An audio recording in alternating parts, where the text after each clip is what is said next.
What is going on, everybody? You are back in the War Room podcast. This is the Tactical Scalper, Stock Scalper Mike, and And this is Max Convexity, your good friend from Austin.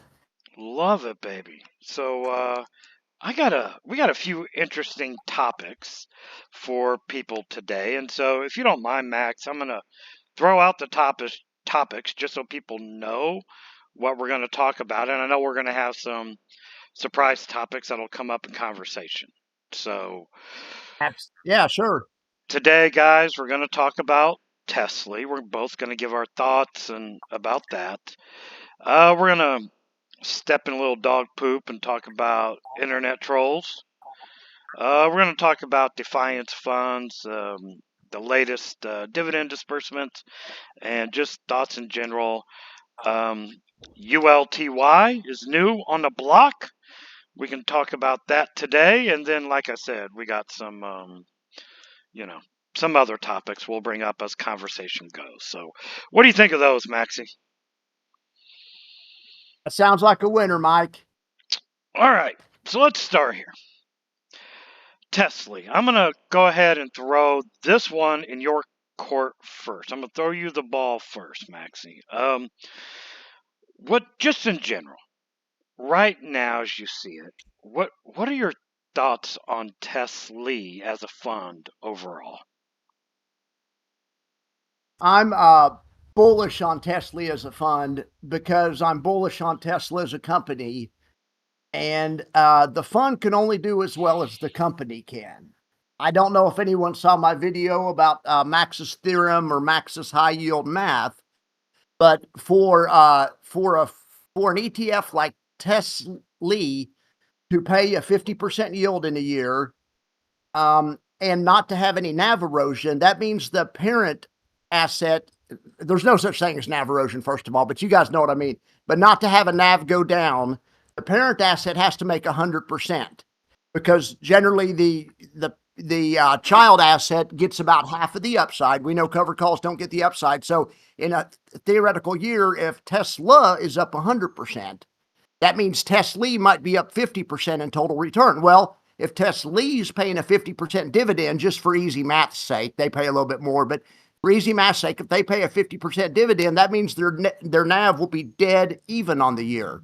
So if that's, and a lot of people really like the NAV to be even or actually creep up a little bit, and I get that. So it's really important to pick a high yield fund that has a parent asset that can explode, and Tesla can be up 200 or 300% in a year easily. Now it didn't Yeah, work out last year that well, but that's my thought. You got to pick a parent asset that has some go-go juice, and Tesla does. Plus, it's oversold. It's down here so low. I just think it had a bad year. It's going to revert to the mean. What do you think about Tesla, Mike? You're a bull, aren't you? Tesla bull? I mean, I'm not a Tesla bull per se. I would say I'm more of a opportunity bull.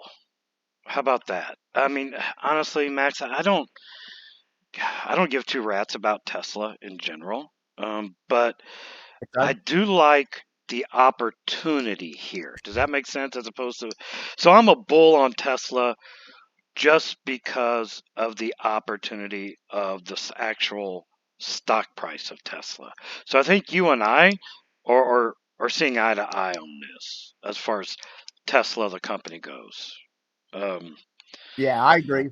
what are your thoughts on the covered calls that they've been running? There's a lot of talk about it, and like, what do you think about that right now, and how they're doing their covered calls, and why they're doing them, so close to in the money, or even in the money All for right. that matter.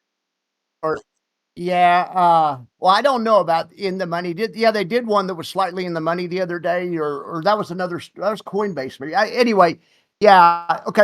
I have a general thought. I've never discussed this with anybody or made a video about it, but I see people all the time that I respect, like Retire on Dividends and whoever. I mean, a lot of other YouTubers that and lots of times they'll get upset and they'll say, why didn't they put the strike further out or whatever? And I get that. But here's my opinion. I think they're doing it algorithmically. I think they have a freaking sheet to check off, and they need to get so many deltas every day, and they'll look at the 200 or so many thetas and deltas.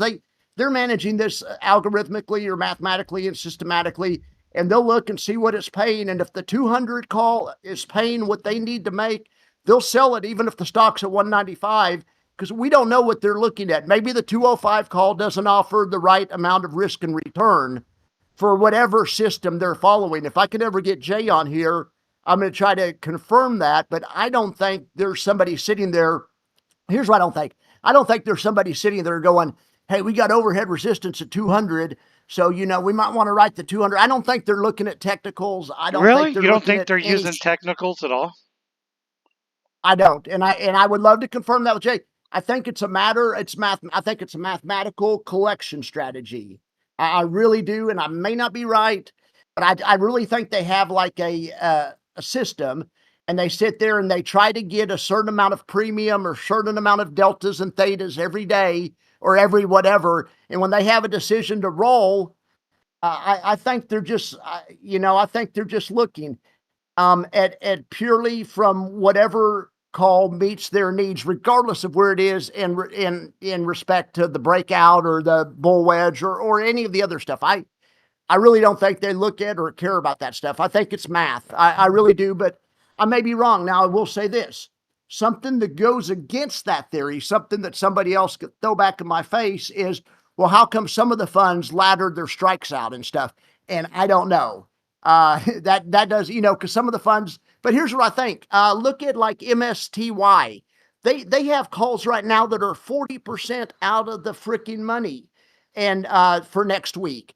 But I think that those calls that with the delta and theta they had met their expectations or met their requirements. I don't think they're looking and saying, hey, I think it's going to be a bull week in crypto. We got the halving coming up. And I don't think they care about any of that. I really don't. But like I say, I cannot wait to get Jay on and see if that is a true thing or not. But that's my strong suspicion. Like I Yeah, say, I've never really talked about that before, but I really don't think they look or care about technicals. I really don't. I would be interested in that too, Max. If you get Jay on or Sylvia, or if it's a combination of both, or if each situation warrants a different, you know what I mean, a different plan. If they're like, And it may okay, be, maybe it's yeah. not cut and dry. Maybe there's some weeks where technical analysis is a big deal, and maybe there's some weeks where it's not. But we're just speculating, I reckon. But you And know, I am going to get Jay and or Sylvia on. It's my mission to do it. I've got a list of questions. Jay seems to be very accessible. As everyone knows, Retire on Dividends is trying to set up an interview with them right now, and I think he's going to get it set up. And other people in our Discord have been talking. I think it's just a matter of time, and I'll get him on. He's very proactive about education and talking to the retail customer. And I think he sees people like Retire on Dividends and me and Corey as a conduit, and other people, and even Coach and other people as a conduit for him to get the message out there. So I can't imagine that I wouldn't be able to get him on in the next couple of months. I'm going to keep trying until I do. Let's just put it that way. there you go. Well, my thoughts on Tesla are pretty similar to yours. Now, I own it. I did. Okay, no. So my history with Tesla is rather sordid. I owned it, and obviously kept going down because Tesla was going down, and then they did that dreaded. I don't remember what it was, 217 strike or something way back when, and I didn't like how they changed the prospectus at that point in time because they Yeah, did indeed I change it. remember. And so I felt a little misled as an investor that they did that, right? So I sold Tesley at that time. I sold it for a loss, but it was a minimal loss, honestly. I think maybe I was lost like $75, including dividends. So, it wasn't anything massive by any means. So I just put that money into QQQY and IWMY, made the money back through the dividends of those funds, right? Well, I've recently, within the last month, month and a half, have gotten back into Tesley. And the reason solely I've gotten back into Tesla is due to the Tesla chart.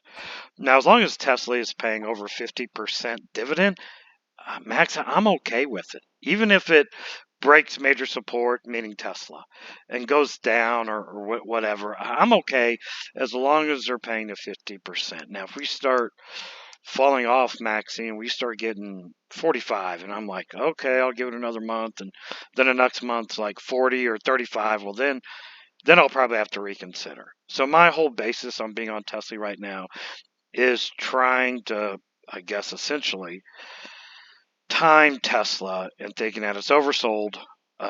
It's due, whether or not that's going to happen or not, right? That it's due for Tesla's due for a run, and so it's more basically timing Tesla is why I'm in Tesla currently. So I'm in it for Yeah, I opportunity. agree. I see an opportunity, and I think we're going to do okay. But of course, Tesla don't care what I think, right? So Yeah, yeah, I hear you. Let me ask you something. Have you ever thought, okay, I do think technicals are very important, and I'm wondering how a system like this work. I wonder if an investor looked at the yield maxed universe, all 19 or 20 ETFs, whatever they have now, and pulled out a chart, or maybe so you could do a video on this or something. But anyway, or maybe I'll do one, and showed where the and just picked stocks where the parent asset was above the 50 and above the 200. And that might narrow down to like 10 of them. So that would have you in Coney, and it would have you in MSTY, and it would have you in the hot ones. And it would have, just in other words, do a trend following system where you rotate through the yield max universe with 5 or 10 of them that where the underlines have the best technicals. There's some of them that that you want to be in Coney, you want to be in Nvidia, because and you don't want to have. I don't like judgment. I don't trust my own judgment. Or but systematically, if you could pick the 5 stocks that are above maybe above the 20, above the 50, and above the 200, that would give mm-hmm. you Coney, Nvidia, MSTY, and you would have those for the next 3 or 4 months until they fall below, and then you would take them off the list, and then maybe in the meantime, Tesla would finally break out and get above their 50 and 200. Boom, then you could add Tsly into the mix and try to capture the next bull run up there. I believe technicals and just basic trend following, systems are great and for the individual investor. I just don't think Jay's doing it. That's all I'm saying. I Yeah, think there's yeah. his No, math, but man. I mean, I am a trend following scalper by nature, right? That's how made most of my money in the market is actually trend trading. I'm always following the trend up or down, doesn't matter. And I use exponential moving averages because they work like yep, they work yep. amazingly well, amazingly accurate. They do provide support and resistance levels, whether people believe it or not. They do. I'm here to tell you, they do. I'm I living agree. proof. Yeah, I'm living proof it I agree. works. But Yep. yeah, I mean, I'm really interested to see. It would have burst my bubble, my little heart bubble, if he didn't use technicals. Yes, because I think they are to a point at sometimes, and then I'd be like, well, I guess I was wrong. But yeah, because I'm a technical guy, so I'm biased that way. You know what I mean? So in my mind's eye, I'm like, oh yeah, they're definitely using technicals. We got to for instance, last week or the week before, whatever, when I did the 200 call on Tesla, it just made sense it made perfect sense from a technical analysis aspect. We had resistance there is the bottom of the gap, everything lined up to make a $200 call. Yeah. And it worked, right? We dipped below 200 that week. We stayed below 200 that week because resistance was there, right? So I, Yep. I, I'd be fascinated. So yeah, if you get him on, man, I would love for someone to ask him if he uses technicals or to the level that they use them. Yeah, and you may be right. Maybe it's holistic. Maybe it's a combination. Maybe they sit around and they say, okay, we got resistance here. Plus, with this one pays enough deltas and thetas. This meets our requirements for what we're trying to collect. Because with them, it's all about collecting extrinsic. So Yeah, it's probably maybe it is a hybrid combination thing. Who knows? We're probably yeah. both right. I mean, I'm sure we are. We're both Or we're smart both guys, right? wrong. Or we're both wrong, right? Yeah, maybe so. Maybe so. So I think the Yeah, but consensus is here on Tesla. I think we're both bullish on Tesla. From right, wouldn't you say? yeah. Well, that's good. One other thing I wanted to add. Let me add one other thing I wanted to add. I want to talk about the reverse split real quick. Yeah, let's do it. Um, that's that's just a math trick. I've never understood that on ETFs. It's just a math trick. I get it that it's not a good sign when your stock's reverse splitting. This isn't a stock; it's a premium collection strategy, and it has idiosyncratic risk. Like I say, if the parent asset doesn't go up 100%, the NAV's gonna go down. That's period. Especially, and it's gonna go down the more that the more the fund pays, the more it's gonna go down. I didn't Yep, mean to yep. drop the F bomb, but I get excited about That's investing. okay, But buddy. seriously, it's so if it goes down, it's going to reverse split. It's a matter of time. I can guarantee you, IWMY is going to reverse split, and it's still a badass fund. It's just Yeah, a they're matter of all going math. to reverse So split, don't you think, Maxie? Overall. I'll say this: you can make a math formula, and it would be direct correlation between how high the yield is and the chance of reverse splitting. These ones that pay 100% are going to reverse split. There's no way around it, because if you pay 100% like Coney does, that means the parent has to make 200%. It means Hmm. Coinbase has to make 200% to keep the NAV level. So yes, they're going to reverse split, but a reverse split is just a math trick. It doesn't make you in any. I know you know this. I just get passionate about it, but it doesn't make you in any worse shape, because it doubles your dividend. So it's a math trick. And It's I just a math think trick. what I, So I yeah, think that the drives me crazy. I think the problem with the reverse split in people's minds is they've been burned by a stock, right? Or someone online has Yeah, been burned by a stock, not an ETF, right? That has yeah, reverse split. Therefore, once they put that negativity out there, if an investor isn't aware that the reverse split has is irrelevant to an ETF, right? Like you said, it's just a yeah, numbers trick. That's it. It's nothing more, yeah, nothing less. It's a neutral position. It's nothing.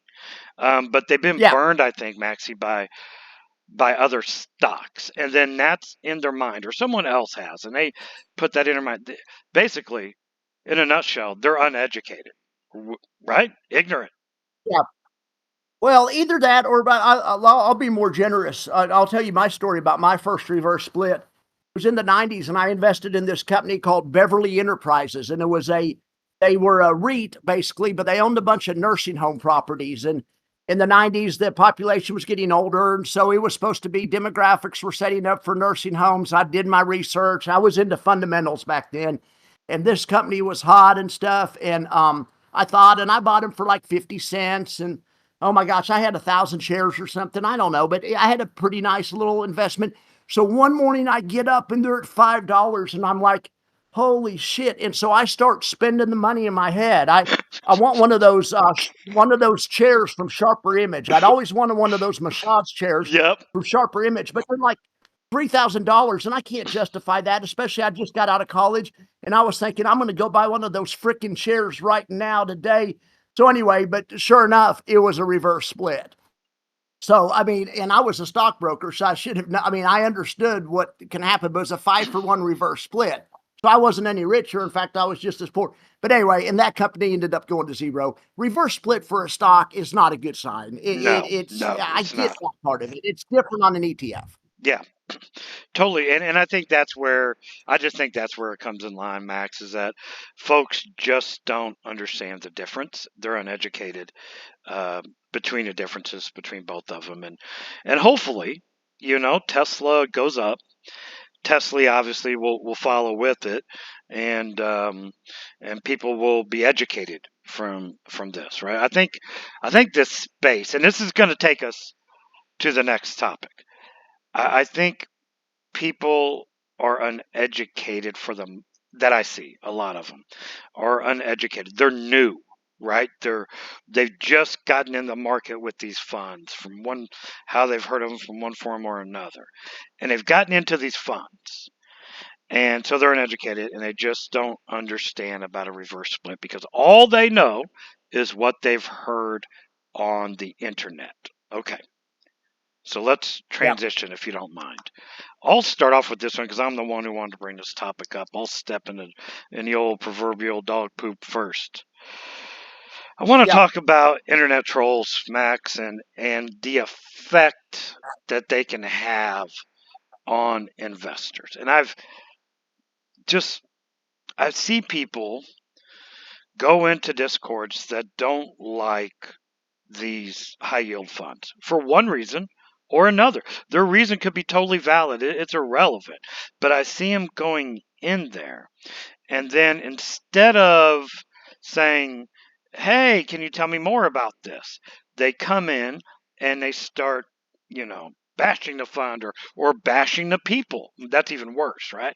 Bashing the actual people that are holding these funds. And I see comments on my YouTube channel. I see that quite a bit. And, because I do like opinion based pieces on my YouTube channel sometimes. And of course, that's going to draw in folks. And I understand that because it's opinion based when I do those. Um, and I see these people putting in fear and doubt when there doesn't need to be any, right? They do it, and the newer investor can see this or reads this, and then that infiltrates their mind, Max, and then they can't help it. Once they start hearing these negative things, then they start regurgitating it, right? Because this is what they've Yeah. heard.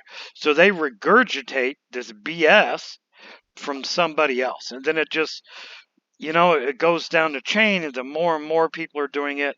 Now, for an example, for me, I'm not a Neo guy. Neo, the stock.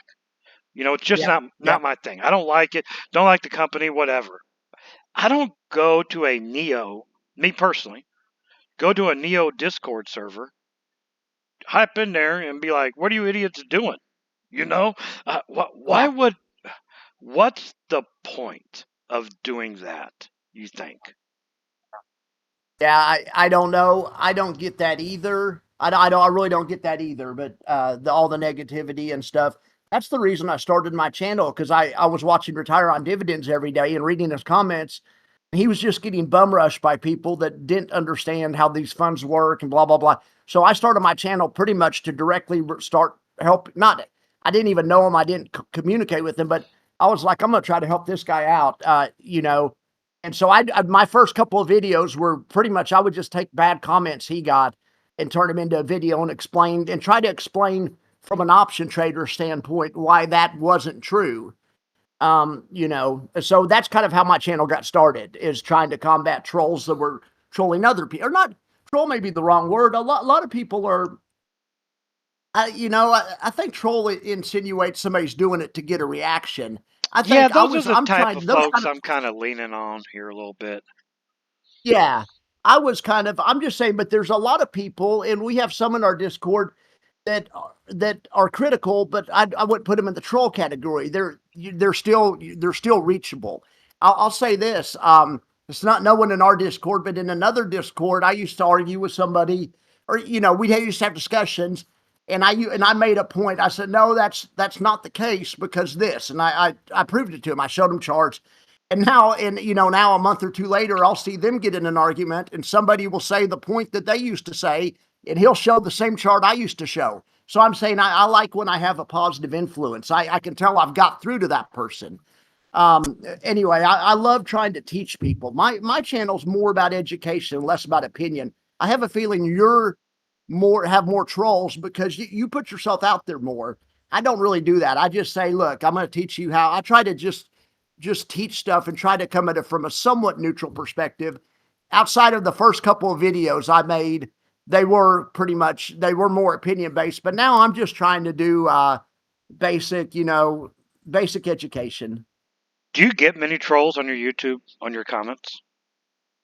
I've got a couple of times I went after Victoria's channel, and then it wasn't really a troll. It's probably somebody that was one of her fans, and they said something to me, and but I understand. And so then I started to think about it, and I'm sorry about the dog. Jackson, be quiet. But anyway, I started to think about it, and they made a good point too, and so I've modified my coverage on it. What I'm saying is I'm such a nice guy. I'll even listen to my critics and I try to and I try to figure, do they have a point? And sometimes I try to put myself in their shoes, and this guy made a decent point, and so I've kind of laid off, on the negative type coverage. But yes, I get a couple of them. I mean, I get a couple that make, and I have one that pisses me off and makes me mad. And but uh, but I also have a couple that weren't trolls, that are just people that are critics, a better word. They just hate these funds, and they just hate them, and no, they're no good and stuff. And but a couple of them I've ended up making friends with, and now we're friends, and they still don't love the funds, but they aren't trolls. They're just critics. So Yeah, I I get mean, more critics. as long as they Yeah, don't like come from a personal, you know what I mean? Like they attack you personally. If they're not liking the fund, well, it's not for everybody, right, Maxie? But when they come absolutely. from a personal, like, oh, you're an idiot, you're a moron, that type of thing. Yeah, or the ones mine always try to make me think. This one guy I don't like is trying to make it like he thinks I'm intentionally putting bad information out and shilling for the companies and stuff. And anyway, so I have one that I really don't care for, but he only pops up in my timeline every so often. But I never block him or anything. I could just mute his comments or whatever. But I'll usually just respond and say I'm sorry you feel that way, and I try to be constructive about it. But I haven't had to like block anyone or kick anyone out of the timeline. Sometimes there's crypto scanners that, Oh, scammers that I'll yeah, yeah. I'll block. But any bad comments I leave up there. What I like is I have a lot of people that like me. I know you do too, and they'll jump in and they'll jump on his case. If I get a bad comment, there's usually two or three other responses before I even get to it. That. But anyway, so it's fun. But yeah, I've had like one or two legit trolls that were not constructive. The criticism was not constructive. If it's constructive, I can handle it. Yeah, yeah, yeah, yeah. As long as it's just not personal. But man, these guys, some of them are just Exactly. absolutely personal. I leave their comments up too because I want people to see other people's behavior. I don't think I've ever blocked a comment or anything. I want people to see when they leave a personal comment, you know, kind of what we go Yeah. through as YouTube presenter. We're putting ourselves out there, so that's to be expected. But I just want people to see where these fools are coming from. Oh my goodness, my dog is acting up. Ugh. I put him in a bedroom so he wouldn't bark at the mailman or whoever's walking down the street. Now he's barking in the bedroom. All right, well hopefully he calms down. Well, I'm sitting outside in my outdoor kitchen where I always broadcast. I call it an outdoor kitchen. It's just a carport where I have a badass Blackstone grill. We cook out here all the time. But anyway, I'm sitting out here because it's 70 degrees in Austin. Yeah, my dog just saw the UPS guy come by and went, anyway, I figure that might happen. It might happen again too, but I hear yours too. Yeah, I may have to like on our next topic. Once you start talking, I may have to just mute myself, run to the bedroom, open up the door, let him out. But we'll see if he calms down. If he doesn't, I'll go do that. Well, I want to Yeah, ask you. perfect. Whatever. I want to ask you a question, unrelated to anything stocks. I want to know Max's desert island favorite food. One food item, Max, you could eat forever.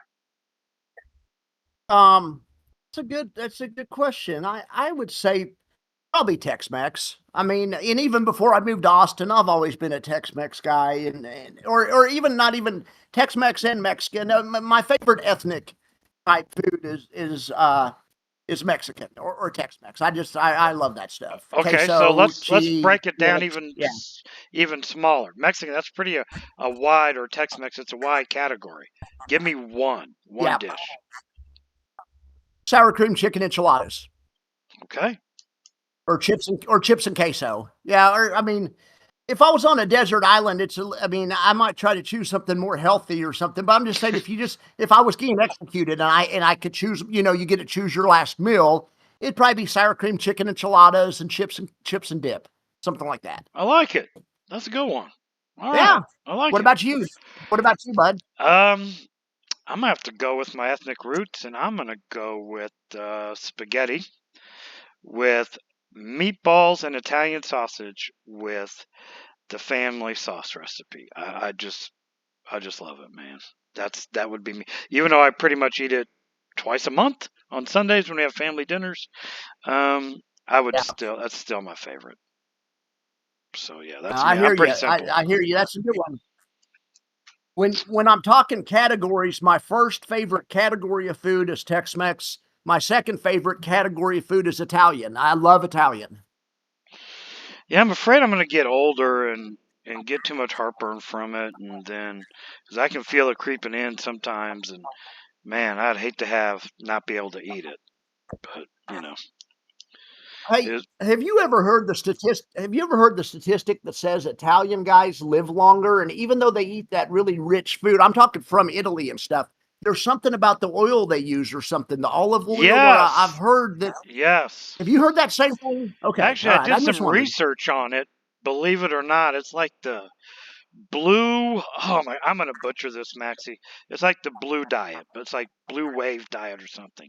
It's because the guys, particularly in Sicily and Sardinia, Italy, everything is fresh, right? All Okay. they pull it out the earth, they eat it. It's not really Yep. processed.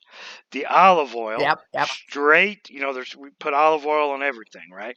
So it's straight Yep. from the olives are extremely healthy, right themselves. And then Yep. all the nutrients and everything is so concentrated in a good wholesome olive oil. It's just like a vitamin shot, essentially every time you eat it. Yep. Yep. And so, yeah, it's Yep. a proven fact that people in Sardinia, Italy, live longer than most people on Earth, and is directly related to the fresh fish out the ocean. Eat a ton of fish. It's an island, right, just off the coast of Italy. Yep. Yep. All the ingredients are grown from the ground, and the olive oil, and the fresh air, and the Yep. activity. And yes, that's Yep. it's true. I can't read. It's blue wave diet, blue something, blue zone diet. That's what it is. Blue zone diet. Okay. Yeah, Cool. That's cool. I've always heard that my whole life. I've heard that you would think Italian guys would have higher instances of heart attacks and stuff like that and heart disease, but they actually have lower incidences of it. here in the That's always what United I've heard. States we do. Here in the United Yeah, States well, we yeah, do. of course. But Yeah, over in yeah. Sardinia or Sicily, it's a total, and that makes sense, right? I mean, like think of the Native Americans and even early Americans, right? Eating our food straight from the ground, Max. Boy, we turned this into a fun discussion, didn't we? All that great food, it's great for you, grown naturally the way it should be, right? It's got to be good for you. Yeah, yeah. Hell yeah. Hell yeah. I agree. I agree. I love it. I love it. I have a theory that people in Austin, and this is just a theory, and I'm talking about my neighborhood in Austin. I live in a place called the Northwest Hills, but it's a whole side of Austin. It's the west side of Austin. It's super hilly. Just when I go jogging, I could barely walk up these hills when I first moved into this neighborhood, and now I jog up them. I wonder, and there's a lot of old people in my neighborhood. I just wonder if the people in my neighborhood that walk every day have a lower instance of heart disease and heart attacks than people that live in Kansas or Oklahoma or somewhere. That's Yeah. just a theory I've been working on. That so you could say the same thing about folks in Colorado. If you live around hills, I mean, these hills are just incredible up here, and they get you in such good shape. I mean, it can only help, right? You're going up the hill. It's your heart's pumping more, and than it would if you're walking on level ground, right? It takes more effort physically to do it, so it makes sense. Yeah, it's just a theory. In Oklahoma, I used to run stadium stairs to get, to train for hills or whatever. But that's as close as you can get to a hill. But there's just not many hills in Oklahoma and Kansas. I mean, I know No. but it's just flat as a board out there. But anyway, yeah, you would darn sure hope that I think it just adds to your. I bet you anything. If somebody did a study, it adds capacity to your lungs to do that. It just hills are crazy. Same thing with swimming. Swimming's also a great sport. I bet swimmers and people that jog and walk up hills live longer. It's just a theory. Yeah, I think it's pretty sound. All right. Yep. Are you ready for the next thing? You got it, bud. We're going to talk about Defiance. Let's move it. Let's go to ULTY. I'm thinking we may have two different opinions on this, on ULTY. Yeah, I think we do. What's your Yeah. thoughts on it in general? My thoughts are it's gonna pay 100%. It's a triple digit dividend. I mean, that's my thoughts on it. I don't have any, I haven't done any math or anything, but just eyeballing it, it's going to be a monster. I don't know how well the NAV's going to do because some of these stocks are dog shit stocks to be, Yep. but those are the ones that pay more. If it's all about what I've figured out since I started doing this is it's all about extrinsic capture. They're just trying to capture the time premium. This thing is going to be a monster. I think it's going to pay like Coney does because they have all stocks in here like Coney or, or even ones that pay higher. So I think it may be a hot mess as far as the NAV goes, but I think it's going to be a monster. Yeah, I think I'm there with you now. I was so excited when they started mentioning ULTY. I thought I was under the impression, just my own impression, that they were going to get into, like, let's just say Amazon, Tesla, Google, whatever, right? Different major funds. Oh my goodness, Max, I'm gonna let the. Can you talk about more about ULTY Yeah, just for a minute? I'm gonna go let my dog out. I'll be right back. absolutely. I'd love to give some thoughts on it. All right. So here's what I think. I think they're just going to choose it doesn't matter how bad the stock is. I bet this is also an algorithm. I bet they run a scanner for stocks that have an option, a active options market, and a relatively low bid ask with just the highest yield. I think it's just about yield. It's not about the quality of the underlying. Heck, they even have the Trump SPAC, DWAC. I don't think anyone's really bullish on that company long term, but lots of times companies that are bad companies pay huge dividends because of all the extra risk. And maybe I'm wrong about this. This may not be this may not be the greatest investment in the world, but I really like it. I really like it. I mean, they also have stuff like I'm looking at the list. Well, I think I like Mara. Mara's actually a good company. Or I don't know if it's a good company, but it's a fun company to be involved in. And they do have some of the yield max other stocks. They have MSTR and they have Coin. Yeah, yeah. But I like how it's Riot blockchain and I like it. Okay, yeah. I think I was so excited. Like I said, like I thought it was gonna be more. I don't know. I don't know what I was thinking, but I was thinking it'd be more like Google, Amazon, Tesla, Nvidia, and Yeah, I know they already have those. But my yeah, initial impression when they came out was like, okay, they're going to move every 30 days to a different one depending upon the IV. And I was so excited. I'm like, I'm going to buy this thing from the inception. And I rarely do that. I did with QQQY, IWMY, and JPY. But other than that, I don't buy any of these from the inception, me personally. I want to see how they perform over sure. time and see if they fit my plan or not, right? So I was like, I am so excited, Max, about this one. And then I saw the list of holdings. I am very familiar with a couple of them. Labu, Labu. Okay, they're Yep, using that one. Max, I have yep, traded that. I used to trade that one religiously. I made a lot of money off of it actually because it traded in a channel. And I think the price yep, point was between $5 and $8. And it traded in this channel, Max, Labu did, for a year straight. It was the most incredible stock, ETF, whatever, that I have ever traded in my over, I don't know, 15, 20 years, whatever, of investing and trading. The most incredible one, hands down. I made so yep, much money from it. But it was crap. It was crap. It's just that it so happened to be in a channel, and I took advantage of it. Another one is sure. DWAC. Okay, I am not a Yep, fan of yep, DWAC, and the reason I'm not a fan of it is it's a social media platform geared towards one specific audience, right? That's trying to yep, compete yep, with Twitter, Facebook, Discord, et cetera, et cetera, et cetera, et cetera, all these other social media platforms. But it only caters to one yep, audience and one audience only. That shows me that that thing doesn't have lasting potential. And so I shorted yep. that thing, Max, and I made so much money. I literally shorted it with shares. on DWAC, and I Wow, that's awesome. killed it. Yeah. Killed it because of the business model. So with that being said, when this ULTY came out, I looked at the funds and I started going down the list and I'm like, well, boo, well, I made a lot of money off of it, but it's crap. Went down the list. Yep. DWAC, what? Are you kidding me? Okay, that's crap. So now I'm kind of disappointed in my own mind because I built it up to be something it's obviously not.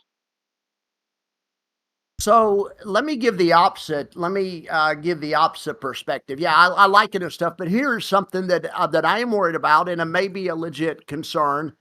I'll just use DWAC for an example since we're talking about it. Okay, so DWAC, yeah, it pays an insane IV, sure enough. So boom, they buy the stock or they buy the synthetic, yeah, and then they sell a call, and the call makes hell of maybe the call makes 5% or something. It may make 10 times what they can sell options on QQQY for. Okay, so that's great. But then what happens? Maybe something bad happens. It comes out that there's been financial mismanagement, or maybe Trump ends up in jail and drops out of the race, or something. Something bad happens that we can't predict. EWAC's price drops overnight by half. These guys are, even though the option paid a bunch, are they going to bag hold that? Are they going to keep selling options? I don't know. No, yeah, no, I don't know about that. That is something that worries me a little bit. But on the other hand, maybe if something like that happens, maybe they'll just cut it loose, take the loss, and then do another stock, or maybe they'll just do like we do and just keep writing calls on it until they get back to even. I want to ask Jay about that as well, but I am worried about the bag holding aspect of it because some of these companies are just dog shit. For sure. They are. And so I was so disappointed, man, because I thought it was, like I said, I built it up in my own mind to be something it's not. I was like, man, this is going to be great. They can move from Amazon earnings. They can go to Google earnings. You know what I mean? And that was what I thought it was. I'm like, this thing is going to be incredible. Then I saw the holdings, and I'm like, are you kidding me? Let me ask you something. Do you have any FEPI? FEPI? I do not. I'm looking at it. I'm watching it. I'm going to have to be adding some of these more stable funds to my account starting my food business. My first event is in 2 weeks. And so that's when we're going to be starting adding really heavily to my high yield portfolio. And I've been watching it and thinking about it. But no, not yet. Well, the reason I mention it is because you keep mentioning Amazon and NVIDIA and all that. That the FEPI does that, or YMAG does that. But I know what you mean, though. ULTY, you were hoping maybe they would rotate through the big companies. But I mean, through the blue chip high yielders instead of just the dog shit high yielders. Yes, something with some stability that could, maybe the fund could last a long time. The NAV wouldn't be, wouldn't get depleted as quick and this and that. But no, that's not what they're doing. So I'll be interested to see how it plays out. Would you consider ULTY gambling? Would I consider it gambling? Yeah. No. I think I just think it's the same thing as I don't think even on this one, they don't care if the company's bad or good. They just have a mandate to collect the most premium they can. So no, I think they'll be fine with it. But I will say this, that let's say this, in a market downturn, it's not going to do as well as the other ETFs. As long as the market's going well, these dog shit companies do well too. I mean, so that's my thought on that. Okay. Well, I hope everyone enjoyed that. Go ahead. I'm sorry, buddy. I was just going to say, in a market downturn, you're going to want, in my opinion, Defiance, and you're going to want Global X. Those are structured different, where they don't get as much upside, but they're way better on the downside, in my opinion.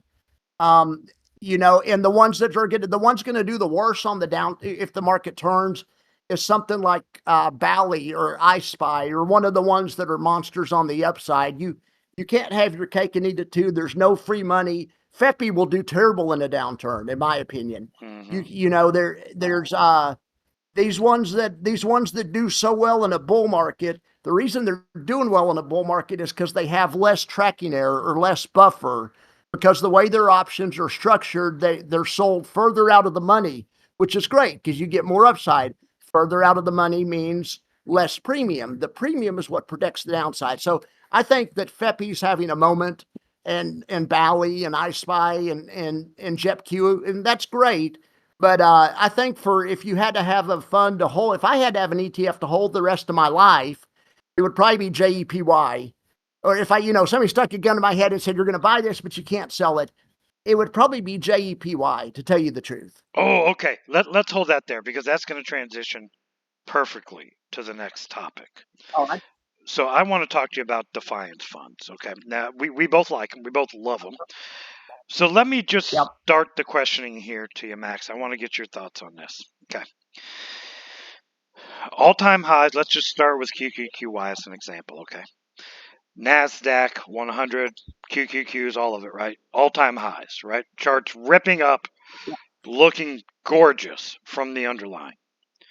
You flip that chart and you look at QQQY, and we're at all-time lows. Now, initially, if someone was to look at that, they're thinking, oh man, this is crap. And to me, it's not, because I'm so far up on dividends that, it's great. But let me throw this out there. We've been going up for 5 months in a row, Maxie. What is this going to look like? QQQY, JEPY. IWM's a different animal. I think that needs to be discussed differently than these two. It moves totally different. Sure. Okay. What's going to happen when we get a 4-month downturn? What are you thinking? Because we're already at all-time lows on the QQY chart, JEPY chart, which those charts are honestly irrelevant, but still, it is what it is. But they're at all-time lows, and its underlying is at all-time highs. You see the discrepancies that I'm talking about here? What are your thoughts on that? Well, I can tell you what, Max's theorem will tell you exactly what they're going to do. So say the market is down, say the market's down 30% next year, okay? Kind of like 2022. Okay. All right. Well, these funds, okay, so we'll take QQQY. Let's just say they pay 50% to make the math easy. And that's about right. So the market's down 30%. The good news is these funds don't catch all the downside. They just catch about half of it because of the buffer. But that means that they're going to be down on a total return basis. They'll be down, say, 15%. Okay, so that's great. But they'll be down 15%. But because they pay a 50% dividend, 50 plus 15 is 65. So their NAV's going to be down 65%. So if you're just looking, but now the investment won't be down that much. But yes, the chart is going to look like dog shit, for sure. For that, there's no way around it. My theory on it is most of my money is long term, and it's I'd say like 90% of it is just regular boring assets. So with 5 or 10 or even 15%. These are just I would just keep these. I'm not trying to time the market with these. I just keep them and let the dividend keep coming in, and they might reverse split at some point, but at some point they'll also recover. The other thing is, another of Max's rules of thumb is, that you need to reinvest 2/3. In a down market, volatility will go up, and instead of paying 50, let's say QQQY pays 75. Okay. So that means that you can keep 25 for yourself, and then that means you need to put 50% or 2/3 back into these funds. Well, if in my last example, if these funds are down 65% on NAV over the course of a year, and you're putting 50% of your money back in, you're mechanically buying the dip. You'll be fine. You'll be fine. Because the NAV won't be down that far for you, or it won't have even though the NAV's down that far. You're actually taking advantage of it because you're recycling the giant dividend back in, and then the market will eventually recover. And let's say the next year, let's just say, for instance, in the next year, the S&P and the NASDAQ are up 50%. Okay, well, that's great. And then your fund will start to recover, although not as fast. But so I just say stay allocated, keep the percentage at max 20%. I just can't see having more than 20% in these funds.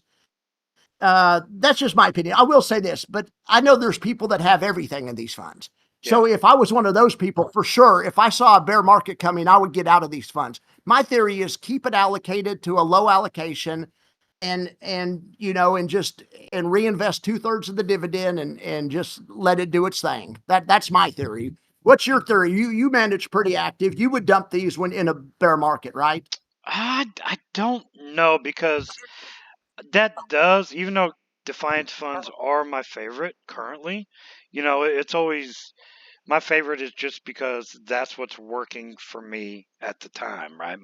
My favorite can change month to month. There's no reason to True. not like them currently. Yeah, if they're in a down market, it's really been getting me thinking a lot. With as much as the market's been going up, when it does come back down, Maxie, it's not going to be a little pullback. We're past that point now. It's going to be some kind of corrective measure because we've gone up so far, right? So I don't know how I'm going to play it yet. Would I get rid of them in a bear market? I don't know because I do like the fact that I can collect income from it. Maybe, I'll short the market. Maybe um, Yeah. I'll manage risk a little bit and cut some, but still leave some in there, right? So I don't have as much going down, but still have an investment in them. I think there's several different ways to mitigate risk, right? So I don't know me personally if I would like totally dump it. I don't see that. But I do see a way that if I did see a bear market coming or a long corrective period, uh, I would probably just start going short on things and collecting that Yeah. revenue and leave my fund where it's at or take some risk off that particular QQY, JEPY, or whatever. Maybe trim some Yeah. risk off. That may be the way I approach it. Yeah. No, absolutely, absolutely. I get that, and it's none of my business. But I'm guessing that you maybe have more than 20% of your assets in these high yielders. I don't know, but I'm saying that I would No, say no, that. I am at honestly currently right now. I'm like 0.001%. Like I am so small. I got a $5,000 account in my high yield fund because I Yeah, just I been got you. been testing them. It's not even close to my main account. I But got you. So you don't. Yeah. so that leaves Well, my we all. mindset a little different, don't it? Because it's really no risk to me. They could all, you know, Yeah. they could blow up and I would be fine. Exactly. And when they blow up, they're going to be paying a huge dividend on the way down. But if the market, say the market drops 50%, then these funds will drop 75%. So yeah, they're gonna if we have a year like that, they'll all reverse split. So it's I'm not saying it's gonna be pretty, but as long as you're recycling the dividend back into the NAV, then eventually when the market recovers, you'll lower your cost basis and you'll be fine. Plus, you'll love about the 2/3 dividend on these, having to reinvest 2/3. That sucks. But on these high yielders, you're still taking home plenty of money. And Yeah. once you reinvest 2/3, you don't have to worry about the NAV going down because you're monetizing that. So that's my theory on it, is just reinvest 2/3 and let it go. But that's my thinking on it. But yeah, I didn't realize you have a tiny amount. Okay, yeah. Then of course, just let it ride. But we all know people that, because people talk and they share their things in Discord. And there's Hmm. people out there that appear to have most everything in it or Yeah. whatever. But yeah, Yeah. though for those people, they definitely want to, because they definitely want to try to but they're also the type of people that manage on a daily basis. And when the market crashes, they'll be out of these, really fast. So I'm just saying the higher percentage you have in relation to your total portfolio, luckily it's not you or me, but the higher percentage you have, then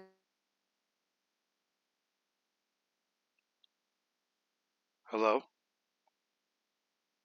I can't hear you, Max. Uh-oh, we lost Max. Well, everybody, give Max a couple minutes. I'm going to talk a little bit more about Defiance here and just like my plan overall with it. And if Max is able to kick back in, that'll be great. If not, then we will end the podcast here. I will be investing a lot more into the Defiance, Yield Max, etc. like funds this year. I'm going to have one big account, and I think my allocation is roughly going to be. Oh, Max's computer died. He sent me a text, so we're just going to talk about it. We're going to let the I'm just going to keep talking. Max will join us here in a second, everybody. I'm going to be allocating a lot more to these funds. So my little amount I have now, it's going to go up pretty far. And then in my overall account, this is what I'm going to be using to live off of. So when this year my plan is, as during my food season progresses, I don't want to touch my main account. I don't want to touch my savings account. So I will personally be one of those guys that Max is talking about with a lot allocated in it through the course of this year, because I plan to retire. Now, out of that whole account, that's going to be strictly a dividend account. I won't have any growth in it whatsoever. I think my allocation, and I'm just fiddling around with numbers, I think my allocation is going to go like 30% high yield, maybe 40%. The other 40% money allocated is just going to be for option trading, running the wheel, scalping, etc.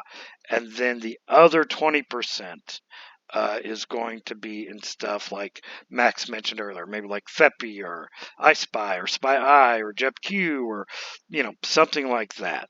So I'll have a stability of those funds will only be about 20%. The high yield is going to be about 40%, and then the other 40% is going to be allocated just for option trading. So I will be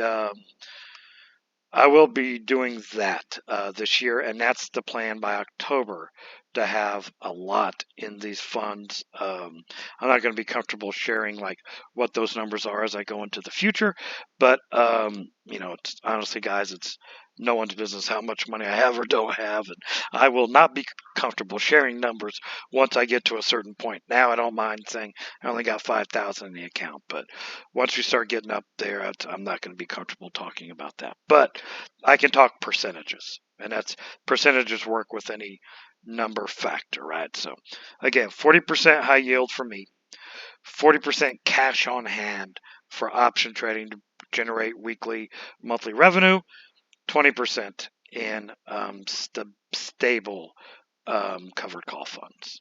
And that's how I'm going to run it. Max, you get your computer back on, baby?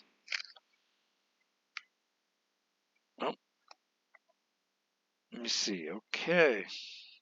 Max says computer died, and he's trying to fire it up. That is all of our topics. Back. Max, hey, welcome back. So you did me a solid when I had to let the dog out. I got to thankfully return the favor, my friend. So we wrapped up Defiance. What is the last topic you want to talk about today? Yeah, I can hear you. Yeah, I think just the plug something in the side and back in and said it disconnected us for a little bit. Yeah, no problem. We're getting on close to an hour, so there's one more topic you said you wanted to surprise me with, so let's wrap it up with the last topic. What do you got, buddy? Oh, nope, we're still cutting out a tad here, my friend.